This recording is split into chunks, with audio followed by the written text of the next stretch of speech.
আমরা এখন চন্দনের গ্রামের বাড়ি, জায়গাটার নাম কয়তা ভড়োয়া, এই দুটো পাশাপাশি গ্রাম। আমরা এখানে আছি। এত সুন্দর, এত মানে এত মানে পরিবেশ, মানে কি বলবো, প্রাকৃতিক শোভা এত সুন্দর, আমি বোঝাতে পারবো না। দেখুন, আপনারাই দেখুন।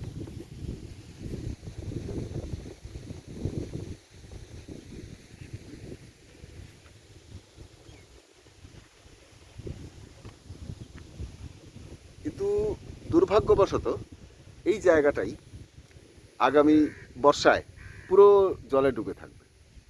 মানে বছরের ধরুন 7-8 মাস জলেই ডোবা থাকে এই অংশগুলো। কত কষ্ট হয় লোকের, মানে চাষবাস করা খুব কষ্ট এখানকার।